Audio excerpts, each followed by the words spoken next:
Golden State Media Concepts Baseball Podcast. We cover everything Major League, from spring training to the World Series. We've got your favorite club covered, from New York to Boston to LA.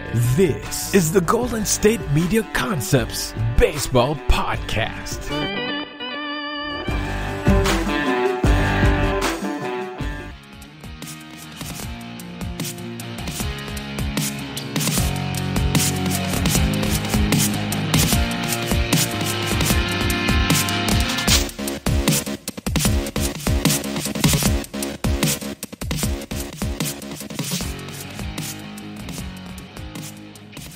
Welcome into another edition of the GSMC Baseball Podcast, brought to you by the GSMC Podcast Network. I'm your host, Kevin Mahalik. It's Thursday, November 19th. I appreciate you guys listening in. We are officially 1 week away from the Thanksgiving holiday. Hopefully everybody out there is getting ready, got their ingredients, their recipes ready to go, their cooking books, whatever it is. But hopefully everybody's staying safe and has plans to do so. I know things are getting crazy here in the Northeast.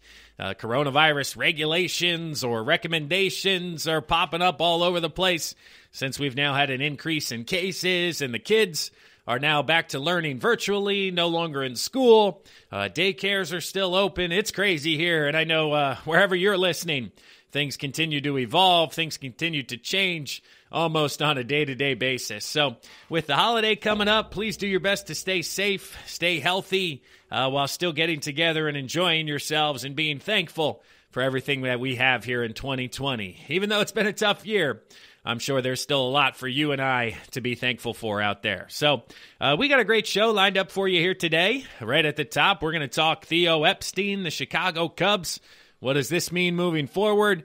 We'll then transition into some recent surgeries that some big-name guys have received here in the past week. Cody Bellinger, Mike Clevinger, both going under the knife. What's that mean for 2021? Does this change any of our expectations, predictions? What's the deal with that? And then we'll kind of wrap up today's episode, getting into Francisco Lindor trade conversation. I'll give you guys my thoughts on where he's going to end up and possibly for what. And then we'll touch on free agent chatter here in the fourth and final segment. So come on in with us here. We're going to jump right in now. Once again, thanks for listening to the GSMC Baseball Podcast. But Theo Epstein steps down as president of baseball operations for the Cubbies. He was there for the last 9 seasons. He had 1 year remaining on his contract, but decided this winter would be the ideal time to step down. And a lot of people throughout baseball, and I myself, I talked to you guys about it on previous podcasts, that this offseason certainly made sense in the timing of the franchise, the team, and just the direction that everything is headed. So first off, shout out to Theo Epstein, an amazing career in Chicago. Over the course of 9 years, they made 3 National League Championship Series appearances. They have the 1 World Series title in 2016. This, of course, ended a 100-plus year drought. And Epstein coming over from the Red Sox, where he ended that 86-year drought. So Epstein certainly a shoo-in for the Hall of Fame, ending 2 of the 3 longest droughts in World Series history in a matter of, 12 years. It is pretty insane to certainly think about. But what do I mean in regards to that this offseason and the timing for Theo to step down just made sense compared to next year? Well, this is because the Cubbies have a ton of roster decisions to make both this offseason and next offseason. And Theo alluded to this in his press conference when he was talking about what's next, why the timing is right now. And the long short of it is John Lester's a free agent. Chris Bryant has 1 year left. Javier Baez has 1 year left. Anthony Rizzo, Kyle Schwarber, they are all going to be free agents after the 2021 season and all entering the final season of arbitration eligibility. So with this being said, and all of these guys making really good coin, there's going to have to be decisions made on the future of these players. And you would certainly look to start that rebuild process or that long-term extension process this offseason compared to next offseason when each person would be testing free agency. And because of this, basically Theo was doing right by the Cubbies and saying, hey, I'm not going to extend Javier Baez, 4 years, $80 million, and then walk out the door in 6 months and say, hey, hopefully he plays well. Or I'm not going to be negotiating because I'll just give him what he wants, and I'm not going to be here to deal with the fallouts or the repercussions. So you certainly have to respect Theo and his outlook and kind of understanding of business practice and in what is best for the organization. So who is going to be making these decisions, though? Who's taking over for Theo Epstein? And that is a gentleman by the name of Jed Hoyer, who is currently the general manager of the Chicago Cubs. So he will be promoted to the president of baseball operations title, but Jed has been with Theo Epstein for 17 out of the last 19 seasons. There were 2 years there where Jed was actually in San Diego between the time of the Red Sox and the Cubbies for Theo, but for a guy to learn under Theo Epstein for 17 out of 19 years, win at least 3 World Series championships, there can't be a better guy to take over and run your ball club. But again, Jed Hoyer is going to be making the decisions on these guys and not Theo Epstein, because Theo's essentially going to step away. So, what is next for Theo Epstein? Of course, here myself, you guys know, I'm in the greater Philadelphia area, so everybody is going absolutely bananas trying to get Theo Epstein in here as our president of baseball operations. I mean, Twitter is full of blank check, give him ownership, give him whatever he wants to get him here in Philadelphia. And personally, I would love Theo Epstein to be the president of baseball ops for the Phillies. I think it's a fantastic hire if they're able to get him here. Like I mentioned, the Sixers recently having success. Now the Phillies, if they're able to bring in a name like Theo Epstein, and the local sports market would just explode with enthusiasm. But here's the problem with connecting those two dots. And Theo Epstein sent out a letter, a memo, an email, whatever you want to call it, to kind of friends and compadres within the baseball world. And a long short of it basically said that, he will not be working in a ballpark this summer for the first time in 30 years. So mentally right now, he's ready to kind of check out, ready to recharge and take a break. Now, it doesn't say that, hey, I'm done, I'm retiring, I'm riding into the sunset. I mean, the guy isn't even 50 years old, so he certainly understands that this isn't it for the rest of his career, but he just doesn't know what's next. And his communication through the media, and something that I found fascinating, was just self-awareness and self-reflection,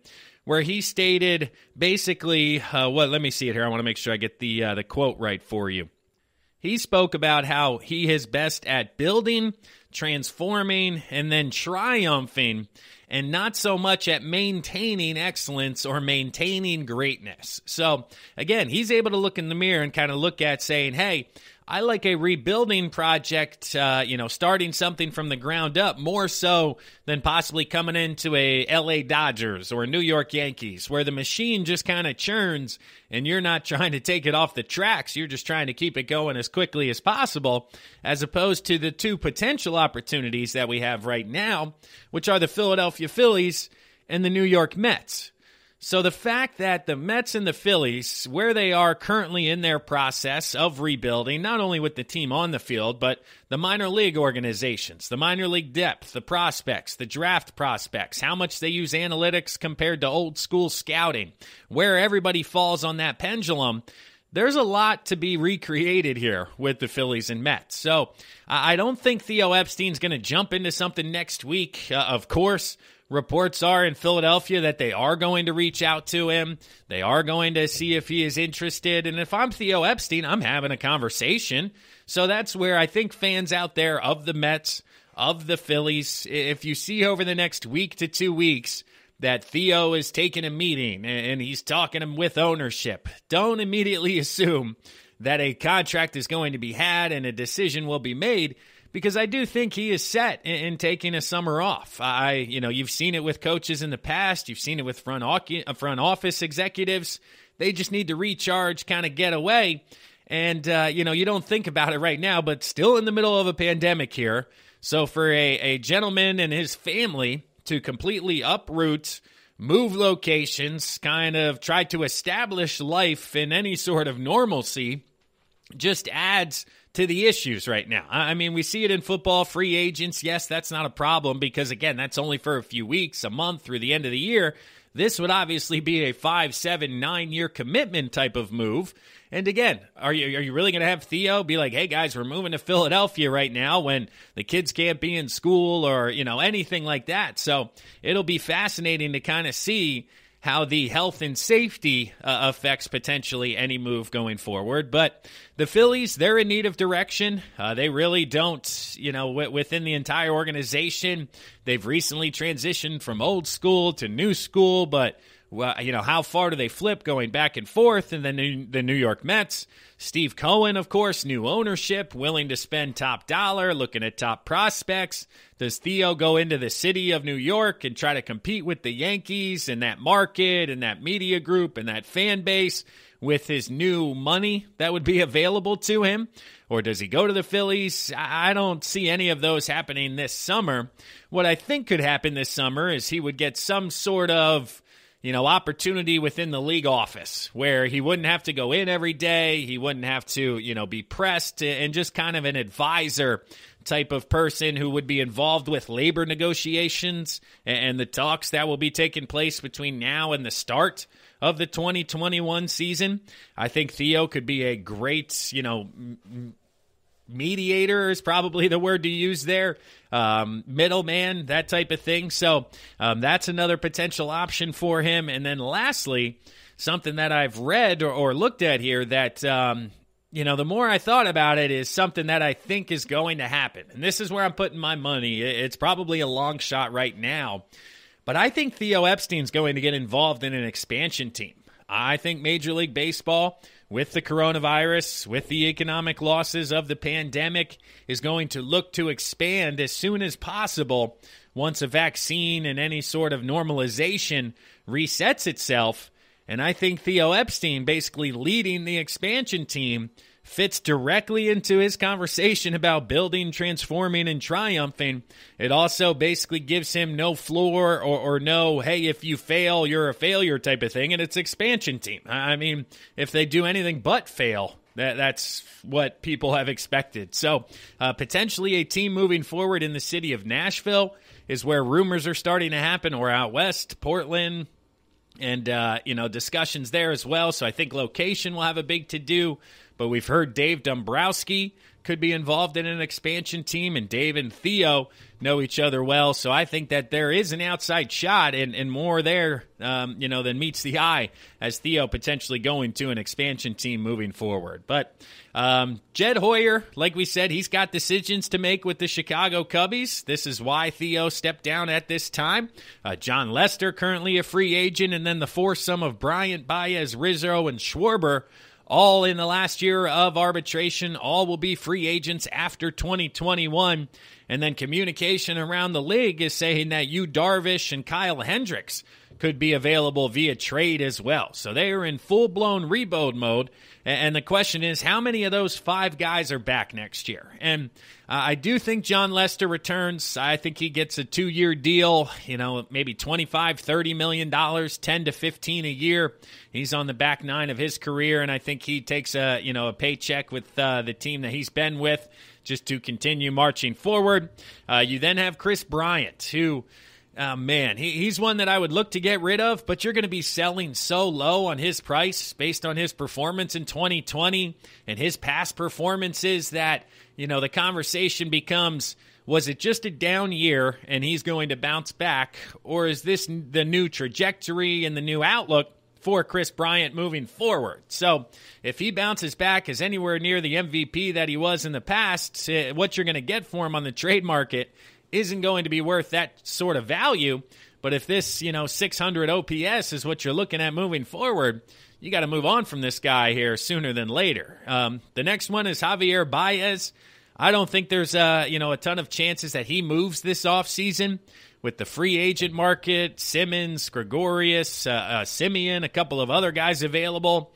And then, of course, the big fish, Francisco Lindor, on the trade market and rumored not to be back in Cleveland next year, which we'll touch on here in future segments. But with that many available options in free agency and on the market, I don't think Baez would get you any value returning. Anthony Rizzo, you just picked up his option, so I think he will be back. And then it comes down to Schwarber out in the outfield, who I believe is the piece to move on from if you can. But there are options available out there. Jock Peterson, a couple other free agents that are very similar style of players.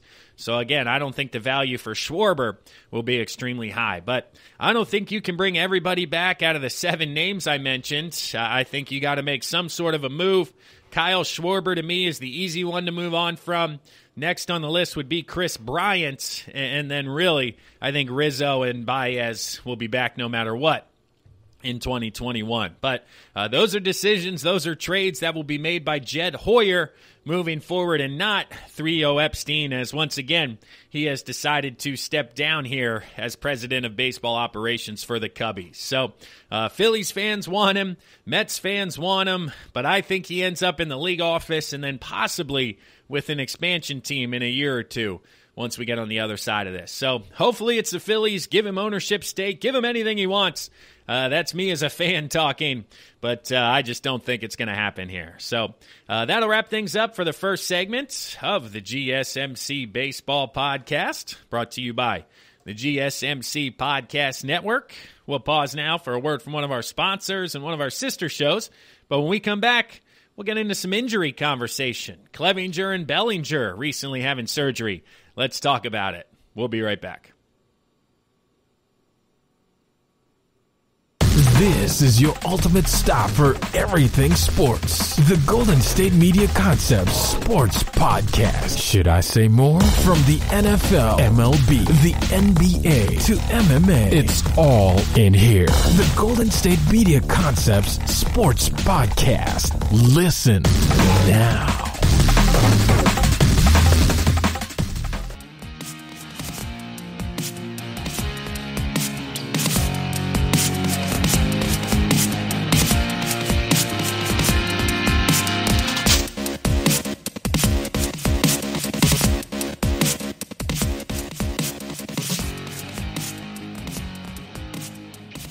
Welcome back to today's episode of the GSMC Baseball Podcast, brought to you by the GSMC Podcast Network.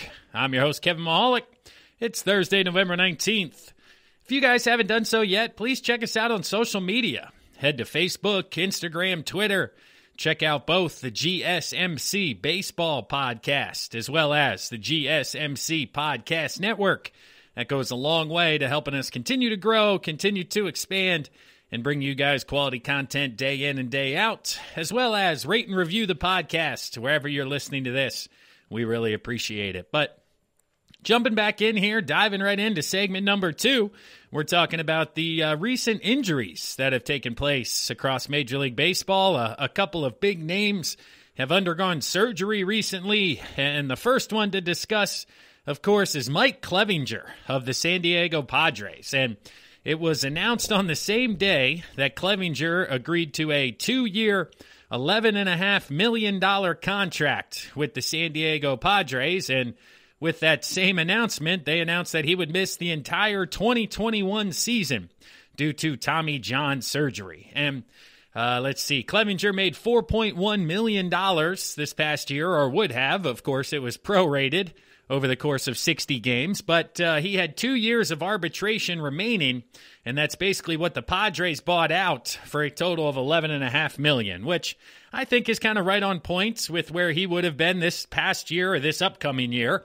He would have been probably around that 6 or 7 mark, and then the following season right around the same due to missing the year with an injury. So maybe they got a couple $1 million discount on Clevinger, but overall, if you're Mike, you're not upset with $11.5 million coming your way over the next 2 seasons. And they were able to set up his contract that he'll make about $3 to $4 million next year, and then the following season make that $7 to $8 million with a couple of escalators based on number of starts.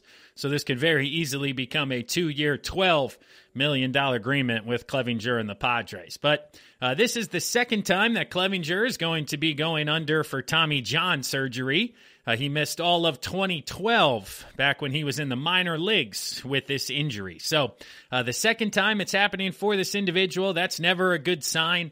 But honestly, as we get further out and these are becoming more and more common, we are learning that there is a bit of a shelf life when it comes to Tommy John surgery and competitive innings and remaining in baseball. If you get it on the tail end of your career, like Verlander or some of those other guys, when you get into retirement, obviously everything is fine. But if you're continuing to pitch at a high level, we're looking at 7, 10, 12, 15 years with these surgeries before they have to go in there again. So hopefully everything goes well for Mike Clevinger. I'm going to miss watching him pitch in 2021.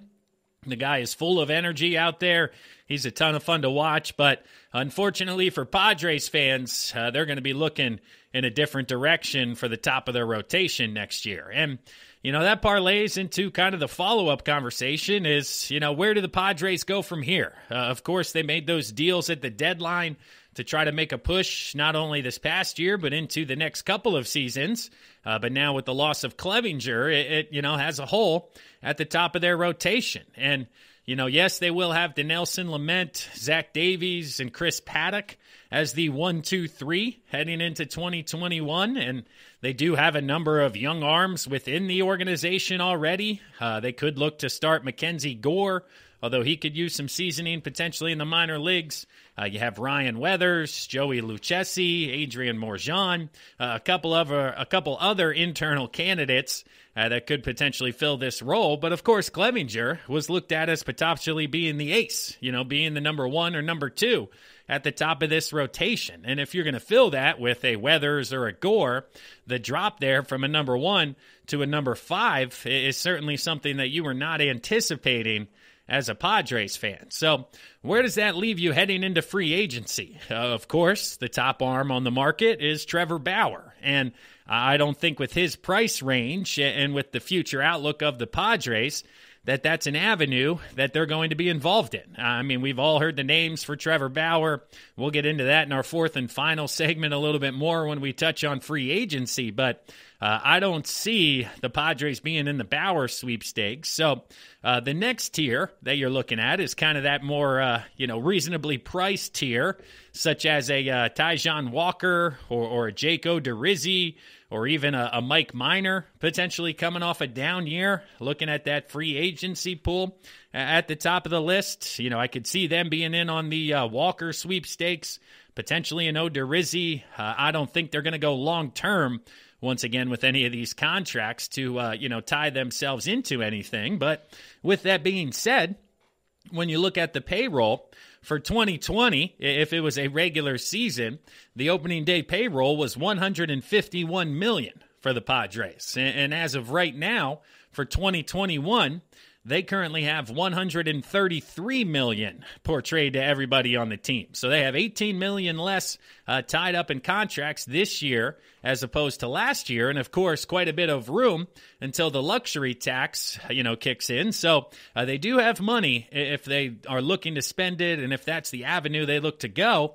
The potential other solution could be the trade market. I mean, you're looking at names that we've discussed, such as Lance Lynn from the Rangers, or a Trevor Williams or Joe Musgrove from the Pirates, potentially Blake Snell is out there, or Carlos Carrasco for the Indians. So the starting market, there are people available, but having just given up assets to bring in Mike Clevinger and a few other individuals at the trade deadline, how many prospects would the Padres be willing to give up to kind of fill that hole? It almost becomes a 2-for-1 this year, where you're making two different trades only for one pitcher on your return on investment, and then you wouldn't be getting your full bang for your buck until the 2022 season, when, of course, Clevinger is able to come back. And at that point, he would be 1 year away from free agency. So he kind of, begins to be looked at like a rental almost in that aspect. So the Padres are in a tough spot. I think they go middle tier free agency market. I don't anticipate them giving up additional assets or additional prospects in regards to a trade for a Lance Lynn or somebody along those lines. So I certainly see them in the Charlie Morton sweepstakes, the Taijuan Walker, and the Jaco DeRizzi conversation to try to fill the hole left by Mike Clevinger. But Cody Bellinger was the other player to undergo surgery over the past couple of days, and this one is different than Mike Clevinger because this was Cody Bellinger's right shoulder, and he actually separated it, celebrating his Game 7 NLCS home run. So he hit the home run, rounded the bases, came back, and was celebrating with Kiki Hernandez.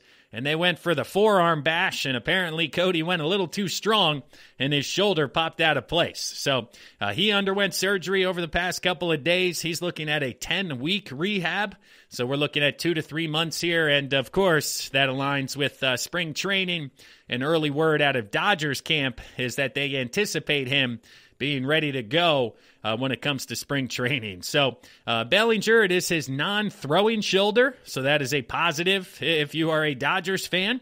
But the injury certainly hindered Bellinger's performance in the World Series. He was only 3 for 22 with 1 home run and 3 RBIs.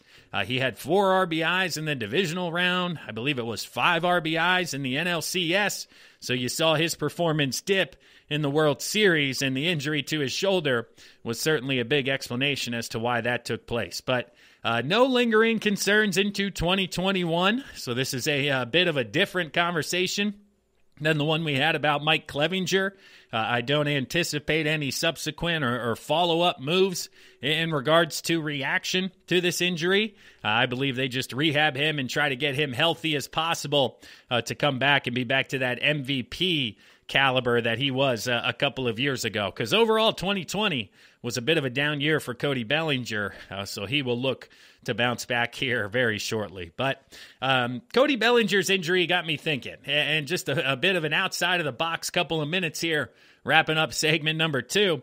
I wanted to look at other Major League Baseball players who have injured themselves celebrating, because the first one that comes to mind, obviously, is within the NFL, and Martin Gramatica, showing my age here as a millennial in my 30s, but Gramatica celebrated a field goal for the Cardinals back in the day, jumped up and down, celebrated, and tore his ACL when he landed, and basically that ended all field goal celebrations or our big-time celebrations in the NFL. So I thought to myself, has this ever happened in baseball? Are we looking at any circumstances or instances where somebody has injured themselves, celebrating similarly to Bellinger? And I was able to find 5 names over the past, 10, 15 years or so in different circumstances that injured themselves. So I wrote down the list here, and of course, number 1, everybody remembers. I can't believe it was 10, 11 years ago now at this point. But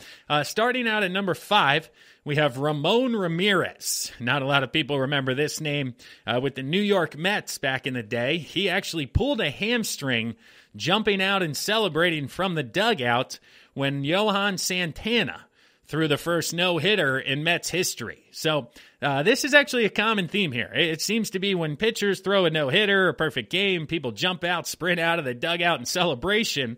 And unfortunately, Ramon Ramirez, his manager even said he didn't even get to the dog pile. He didn't even jump on the pile. It was before that when the hamstring popped and cost him a couple of months in that unfortunate situation. So similarly to that one, let's see here. Chris Coghlan of the Miami Marlins back in the day injured his knee. He had to miss about a month because he was celebrating a walk-off home run. So another instance where he was coming out of the dugout celebrating with the guys at home plate, got caught up in a bit of a tussle and ultimately injured his knee to where he had to miss some time moving forward. But these top 3 are the ones that I remembered most. Those last couple of names, not big names, so I didn't remember those instances. But number 3, back in 2012, Aubrey Huff injured his knee when he was celebrating Matt Cain's perfect game. So similarly to Ramon Ramirez, Huff coming out of the dugout at the end of the game, trying to get to the mound to mob Matt Cain, and he twisted his knee, caught his foot going over the railing, fell awkwardly, and had to miss some time due to an injured knee. And ultimately, Aubrey Huff, after that, was really never the same player, and kind of an unfortunate circumstance led to his knee injury there. So, number 2, this one, man, I can't believe this one. This one's really outside of the box. But in 2006, Angel Guzman injured Derek Lee by giving him neck spasms after hitting him too hard in the head following a walk-off home run. And again, this takes me back to my football days where I remember a couple of times we had a running back go through the hole. He got hit. He had a bit of a concussion, and it was a long run, so our center came down to pick him up and smacks him on the top of the head. Nice run, way to go. Not knowing, of course, that his head was feeling a little funky at the time and, didn't need to be padded. So essentially same situation here. Derek Lee hits a walk-off home run. He's rounding the bases from third heading home, and he's getting mobbed by his teammates. And this was back when people used to rough each other up. I never really understood that fad of the walk-off. It started as a celebration, and then it evolved into basically a beatdown of the guy who won the game. They'd rip his jersey, punch him, throw stuff on him, and essentially this led to a neck spasm, injured neck with Derek Lee because Angel Guzman came at him too hard, ultimately forcing him to miss some time. So the most popular one, the one that everybody remembers here, number 1 on the list, was in 2010 when Kendrys Morales hit a walk-off grand slam for the LA Angels. He was rounding the bases. He came into home plate, did the high jump, came down with both feet, and broke his leg upon landing on home plate. So Kendrys Morales, everybody's around him jovial, and then the moment he lands, he just collapses down and is unable to walk and miss the remainder of the season, of course, but a broken leg for Kendrys Morales. So it's happened a handful of times out there where players have injured themselves celebrating. Now, none of these other 5 circumstances were in the postseason.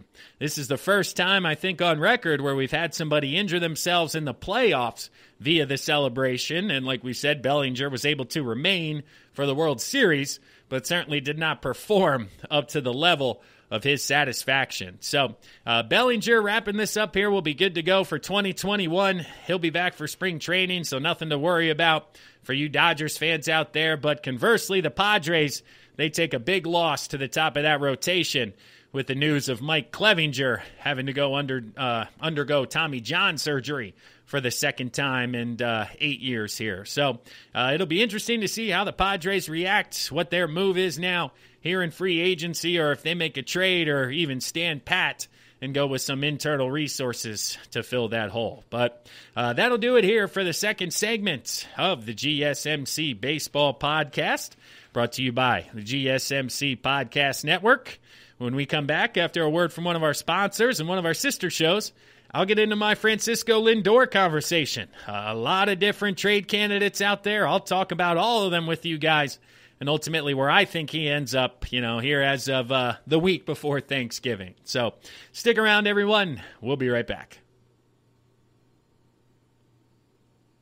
Tired of searching the vast jungle of podcasts? Now listen close and hear this out. There's a podcast network that covers just about everything that you've been searching. Hey! The Golden State Media Concepts Podcast Network is here. Nothing less than a podcast bliss with endless hours of podcast coverage. From news, sports, music, fashion, cooking, entertainment, fantasy, football, and so much more. So stop lurking around and go straight out to the Golden State Media Concepts Podcast Network. Guaranteed to fill that podcast itch. Whatever it may be. Visit us at www.gsmcpodcast.com. Follow us on Facebook and Twitter, and download us on iTunes, SoundCloud, and Google Play.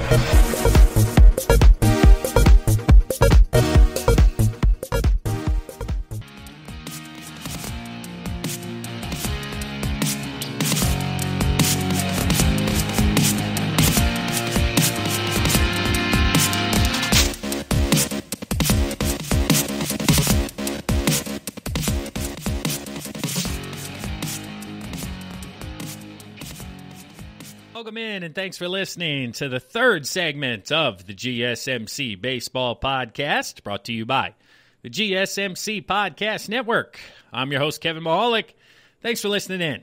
If you guys haven't checked out the other shows within the GSMC Podcast Network, I don't know what you're waiting for. There is a ton of great content within the network. All you have to do, wherever you're listening to this episode, whether it's Apple Podcasts, Spotify, Stitcher, Google Play, Pandora, there's plenty of podcast platforms coming out by the day. GSMC is available on all of those. So wherever you are, Apple Podcasts, hit that little search icon, type in GSMC, and you'll find upwards of 20 to 30 different shows within the network. And not only sports related, but politics, a lot going on, of course, with the election. We still haven't decided who won or lost. You know, the media's made a call, but is it true? Is it not? Who knows what's going on out there? So you can stay up to date with the latest news, politics, or if you're into, different hobbies, whether it's music, cars, whatever it is, there's a podcast in the network for you. So check those out. Let me know which ones you guys enjoy. I myself listen to a handful. There's great hosts, great people within the network. So do me a favor and check those out while you leave a rating and a review for us here at the Baseball Podcast. But jumping into segment number 3 here, we're talking about Francisco Lindor. I know everybody out there has heard that he is on the market. He will not be back with the Cleveland Indians for 2021. He is projected to land just about $21 million in the final year of arbitration before he hits the market. And basically Cleveland's come out and said, we don't want to pay him $21 million, and we're not going to give him a long-term extension. So come at us with your best offers, knowing that potentially this could be a rental situation similarly to Mookie Betts last offseason.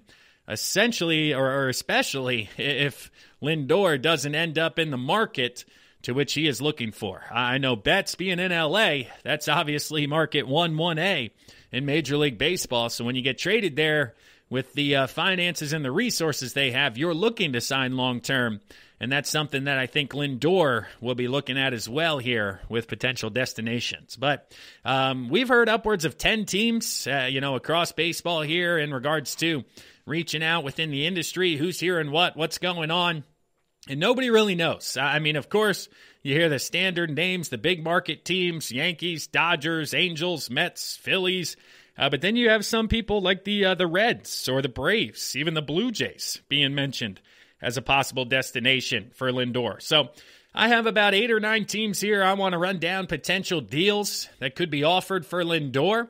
I know, of course, there are a ton of prospects, 1 through 30, and based on what they're looking for, what they need, each team is going to have different offers. But just on a surface level, ultimately what could be potentially offered for Lindor here moving forward. And we'll start out with the New York Yankees. I mean, anytime a huge name is available, you have to go right to New York, you have to go right to L.A., and figure out if they have the resources, can they get it done? Would they be willing to give it up just for a rental? And, honestly, with the Yankees, of course, they would get Lindor.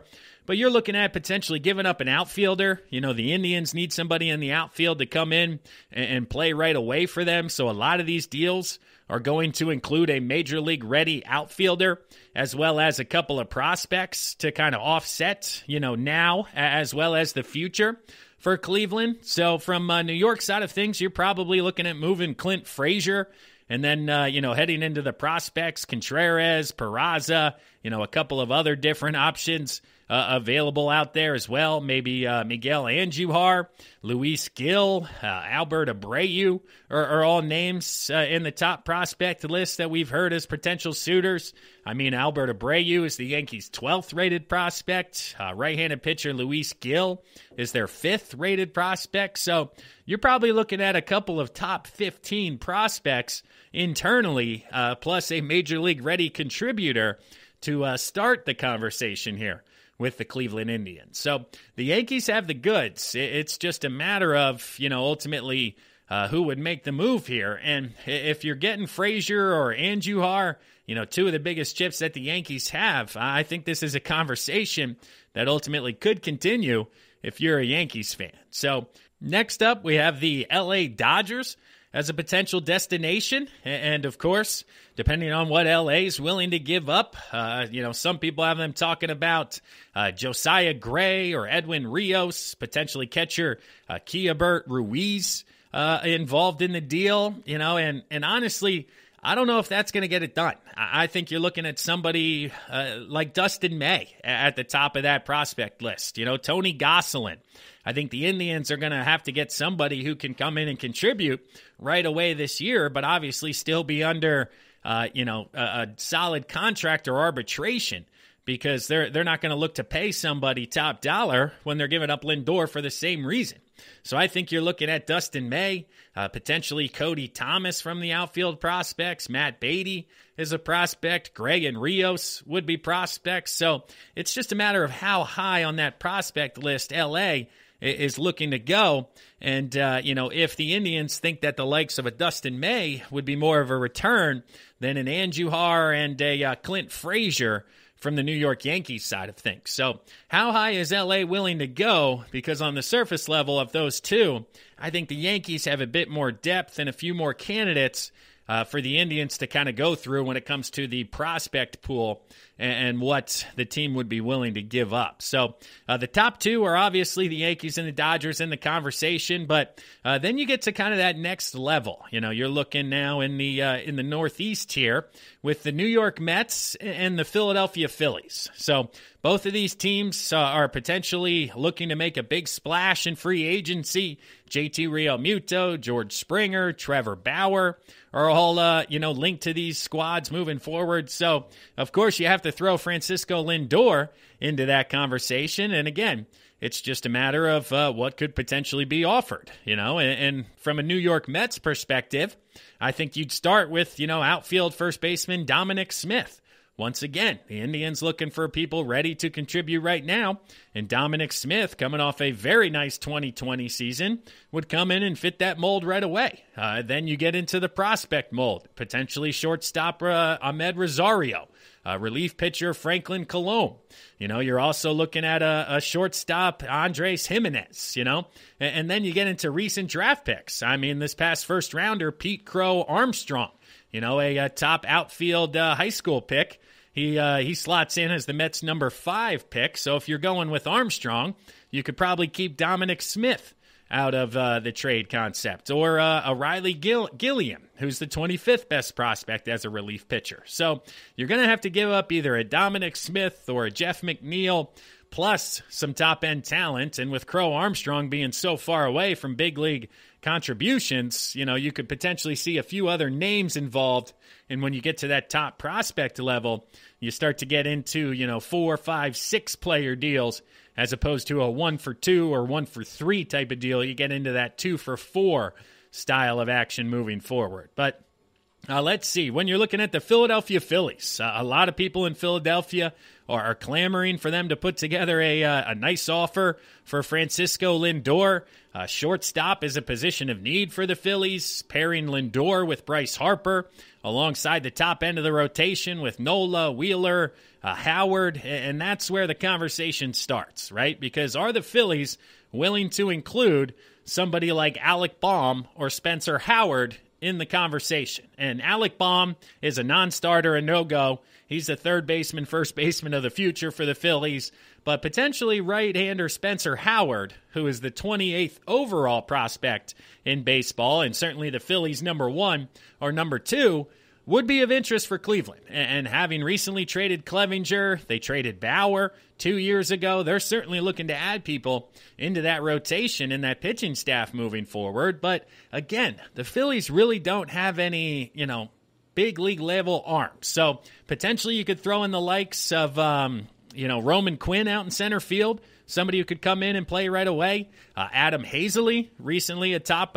pick of the Phillies, has kind of, shown himself to be a 4th outfielder, needs more at-bats, so he could be of an option for the Indians. But I think they're looking at potentially a Bohm Howard or a Bryson Stott, who was a recent first-round pick for the Phillies, a shortstop out of UNLV.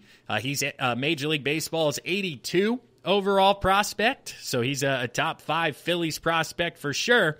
So if you throw Adam Hazley, Bryson Stott, mix in a Francisco Morales or another relief pitcher, the conversation is there for the Indians and Phillies to start having some trade dialogue. It's just a matter of what price are the Phillies no longer willing to pay, because I think they owed out Baum and Howard, and at that point you're going to have to put in Stott, Hazley, and another top prospect arm to even have the conversation continue to the point where I think a deal could be made. So we have the Yankees, Dodgers, the Phillies, and Mets, I believe, are the top 4 options.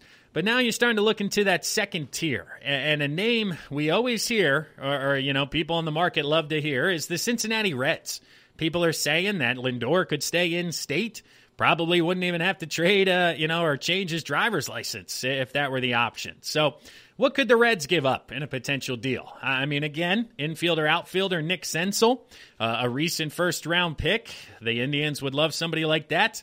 They also have right-handed pitcher Hunter Green, who they could potentially dangle. And Hunter Green was a top 5 pick a few years back. High-velocity, right-handed pitcher, just having some control issues, some health issues as he's looking to get going.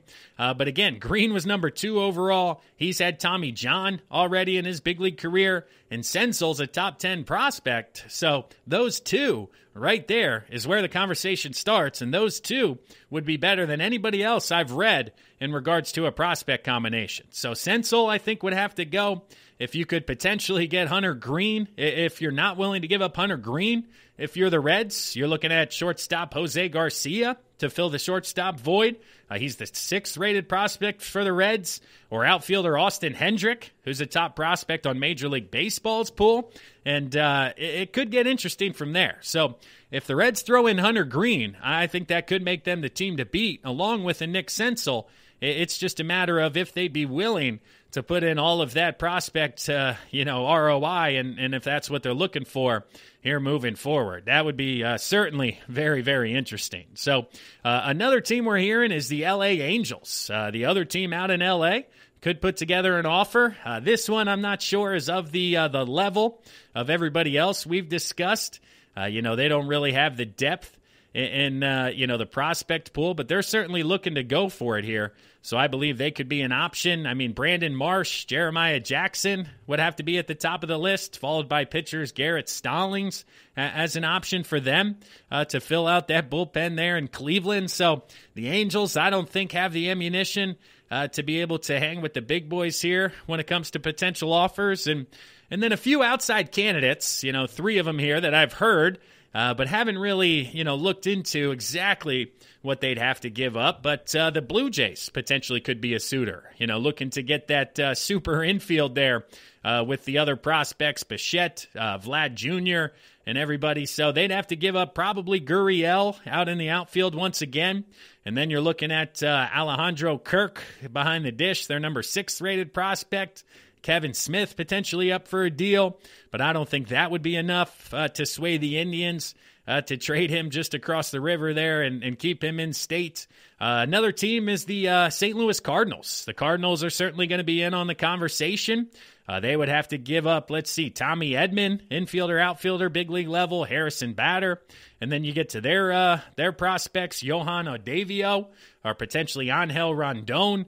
But that would certainly be a tough sell. And then the last team here I've seen on the list, but I don't anticipate any true conversation, is the Atlanta Braves, potentially trying to make a move to get over the hump. The team that's won the NL East the last 3, 5, and looking into the future the next 3 to 5 years, staring at the Dodgers and Padres, looking to add another superstar to the mix to potentially, again, get over that hump and win the National League. So the Yankees, Dodgers, of course, are going to be in the conversation until Lindor is dealt.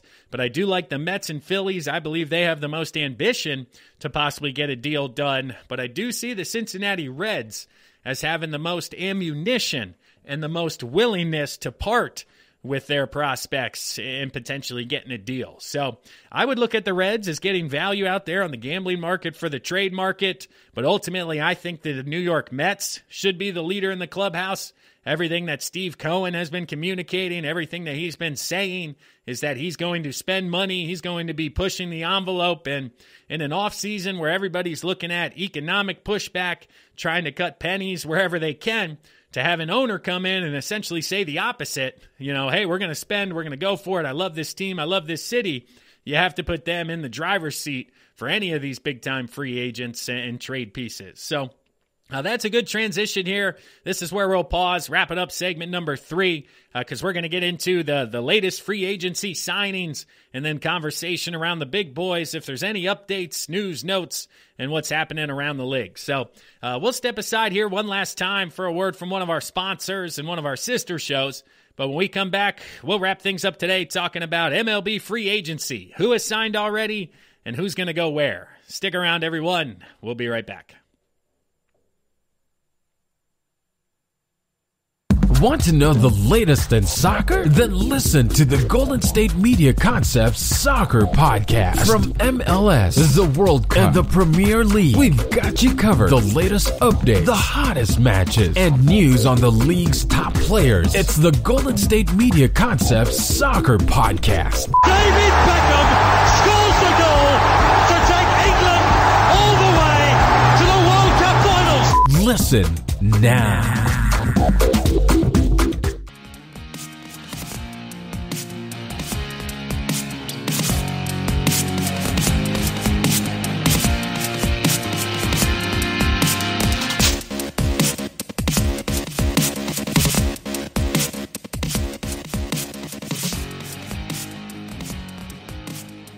Thanks again for listening, and welcome back to the fourth and final segment of the GSMC Baseball Podcast, brought to you by the GSMC Podcast Network.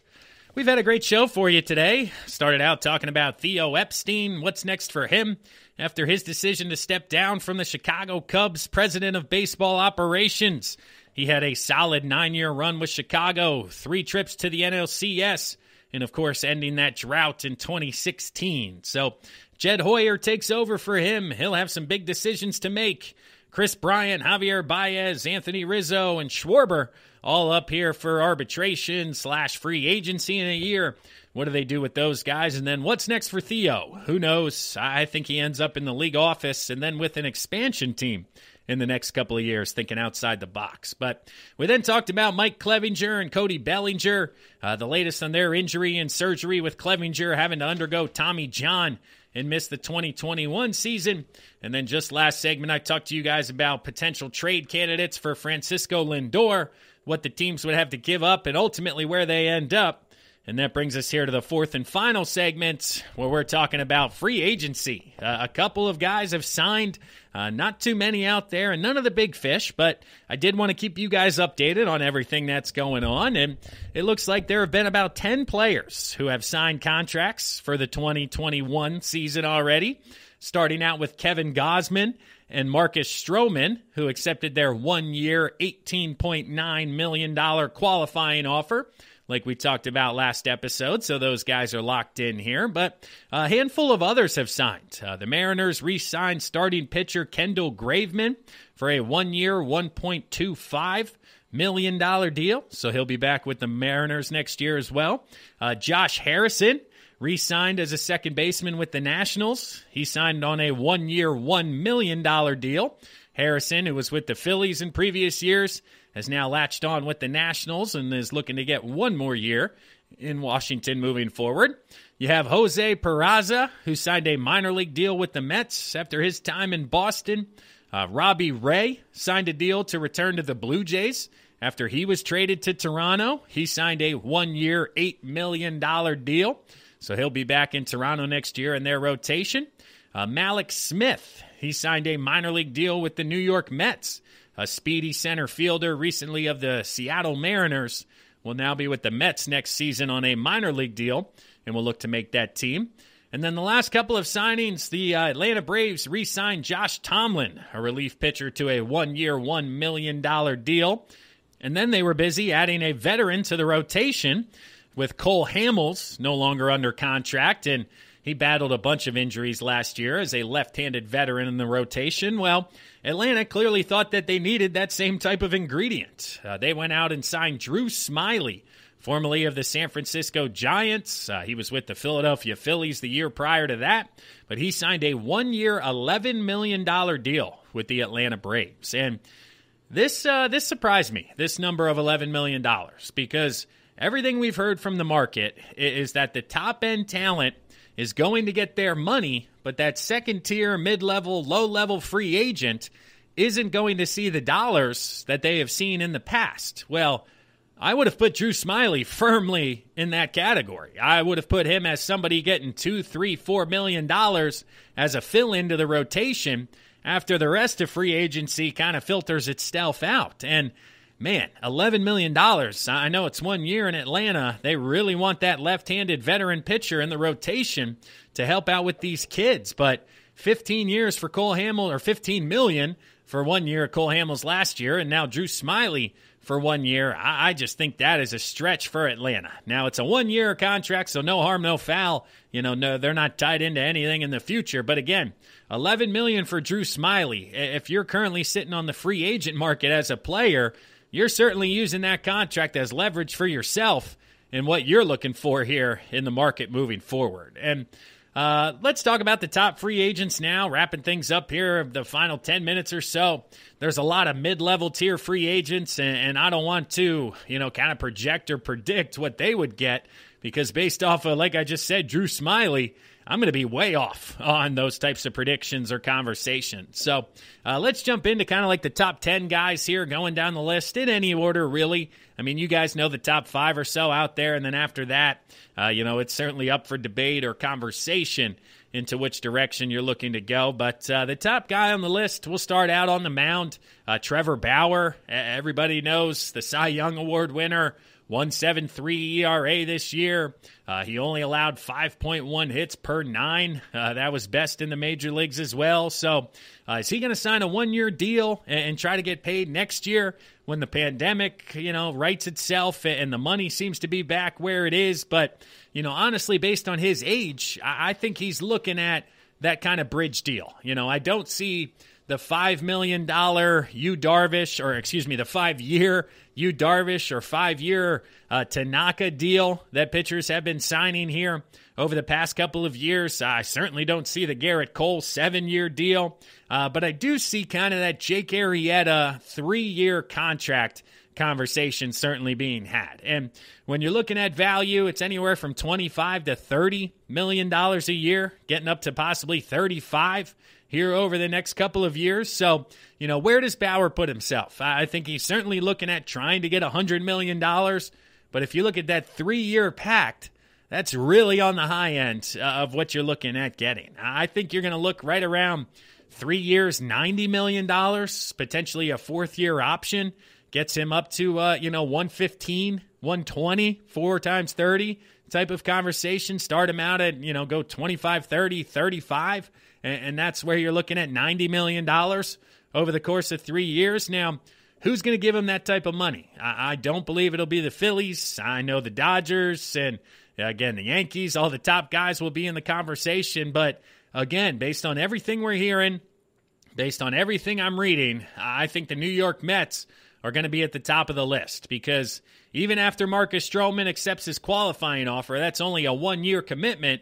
So I don't think the price tag over the course of 2 to 3 to 4 years will hinder Steve Cohen's aggressiveness in trying to go after the top guys. So does he go after Lindor and Bauer? That's a conversation I'm not so sure. But I think just due to monetary concerns, you're looking at Trevor Bauer being the leader for the New York Mets. And again, if they don't want to trade and give up assets for Lindor, and they're only giving up $25 million this year to Trevor Bauer, the way the contract is structured, they could be in conversation with these next 2 guys. I mean, the top 2 bats on the market, everybody has discussed, is JT Realmuto. He's the best catcher in baseball. Of course, over the last 3 years, he's first in WAR. He made back-to-back All-Star teams in 18 and 19. Had a really good offensive year here in 2020 in a shortened season. He threw out a major league high, almost 47% of base stealers, but offensively behind the dish, to be the best offensive catcher in baseball really kind of puts you in that standard level of outfield production. And this is where position and value from position become a conversation when offering JT Realmuto a contract. Because if you're paying him for his offense, then you could spend that money more effectively elsewhere. Because if you're looking at George Springer and Realmuto offensively compared, I believe it's an edge to George Springer. Now, if you look at the entirety of the game, calling the game, managing a pitching staff, throwing out base runners, security behind the dish, it increases Realmuto's value. Now, how much does it do that, right? What is a potential deal that he's looking at? And he's looking to try to get to that $25-30 million a year.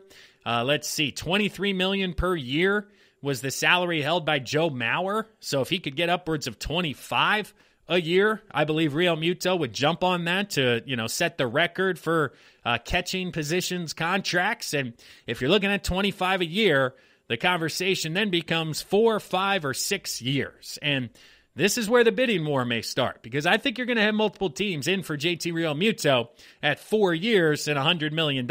So do you get to 5 years, 125? Do you get to 6 and 150? Is that where teams are willing to go? And then, based on age and decline and team makeup, is this really the best avenue if you're the Philadelphia Phillies? So are you really going to lock yourself in for 5 years for a catcher behind the dish? I'm not so sure. And there are a couple of other options out there. I know Wilson Ramos for the Mets. They're looking to upgrade over him. You got Gary Sanchez on standing ground with the Yankees. So could the Yankees be in on JT Realmuto? Personally, once again, I think the New York Mets should be seen as the leader in the clubhouse. I think they'd be willing to go to that 5-6 year mark and that $150 million kind of threshold. So I'd be looking at 5 years, 140 for JT if you're the Mets. 6 years, 150 if you want to limit the average annual value, but still give him that top dollar, which is what happened to kind of the Bryce Harper situation. They added years to lower the yearly cost, but certainly are now tied into the player even further. So if Realmuto's going to the Mets, Bauer's going to the Mets, that leaves, Francisco Lindor. I think, once again, the Reds are the outside leader there. But next up, we got George Springer. And where does George Springer end up? I certainly have the Phillies directly in the conversation for George Springer, especially if they miss out on JT Realmuto. I think Springer's looking for that $20 to $25 million a year as well. He'll be looking at 4 to 5 years, so you're looking at 125 as kind of the baseline for Springer. Him being an outfielder, of course, less wear and tear on the body, and only 31 years old. He's certainly young enough to where 5 years doesn't seem to be like that will be out of his career decline, so to speak. So 5-125, 5-130. I think the Phillies are the leader in the clubhouse for him, but also hearing that the White Sox could be involved, and potentially the Blue Jays could be out there looking for some upgrades. If they potentially make a move for Lindor and move on from some outfield help, they could replenish that by transitioning right to George Springer and not having a lot of downtime. So rounding out the next couple of free agents, let's see, DJ LeMahieu, where does he end up? He's looking at probably about $20 million a year. 3 to 4 years for DJ. Does he look at 3 at 60 or 4 at 80? I think you're looking at closer to that 4 at 80 mark. Now, ultimately, who's paying LeMahieu? I think his best fit is back with the Yankees. But if they make some moves for some bigger fish, I think, of course, the dominoes continue to fall, and we see him leave New York. But next on the list is Marcell Ozuna. I think he's right there in that conversation as well. He was right at that $18 million mark next year. He's looking for a raise. So you're looking at 20 to 25 for Ozuna. So you're looking at 3 and 70, 3 and 75 for Ozuna. I don't know if you want to go to that fourth year. But I think if you're the Braves and what you saw offensively, him in that lineup from the right side really could be a difference maker. And I think you're looking to pull the trigger if you're the Braves and bring back Ozuna. Next up on the list, Charlie Morton. His recent option was declined by the Rays. He had a 4.74 ERA and 9 starts but was obviously much better in the playoffs. So he'll be looking to go year to year.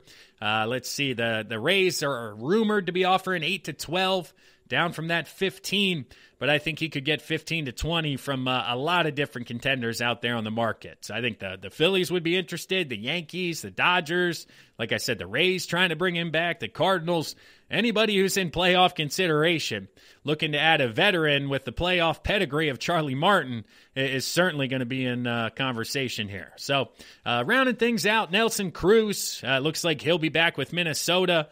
They've been communicating back and forth. Justin Turner, he looks to be back in L.A., but if not, he could potentially end up in Washington. A lot of people have made that connection. And then the top relief pitcher, Liam Hendriks. He had a fantastic year last year, a 1.78 ERA, so he'll be in high demand. A lot of people looking for relief help, the Phillies, but the Dodgers, I think, are a name to look at here as a potential move.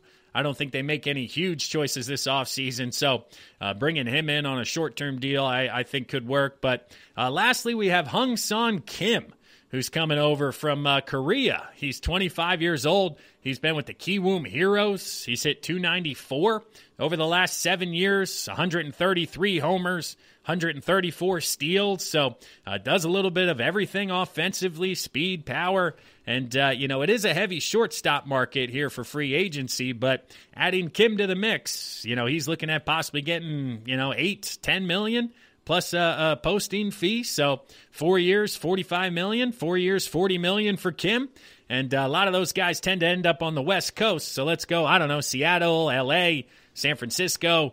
Somebody out there, I believe, will add Kim and add some pop and speed to their offense for 2021. So where do you guys think everybody ends up? Let me know in the comments here.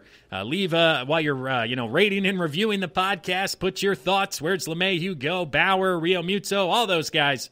I'm looking forward to hearing from you guys and what you think is going to happen moving forward. But that'll do it for today's episode. Thanks again for listening, everyone. If you haven't done so yet, I'll ask you one last time here. Check out social media, both the Baseball Podcast and the Podcast Network. But please rate and review the podcast. Share us with your friends. That goes a long way for helping us grow here. But that'll do it for me. That'll wrap up today's episode. I really appreciate everybody listening in. Please stay safe. Please stay healthy out there as the holidays are coming. Enjoy your weekend, and I'll talk to everybody this Monday. We'll see you soon. You've been listening to the Golden State Media Concepts Baseball Podcast, part of the Golden State Media Concepts Podcast Network. You can find this show and others like it at www.gsmcpodcast.com. Download our podcast on iTunes, Stitcher, SoundCloud, and Google Play. Just type in GSMC to find all the shows from the Golden State Media Concepts Podcast Network, from movies to music, from sports to entertainment, and even weird news. You can also follow us on Twitter and on Facebook. Thank you, and we hope you have enjoyed today's program.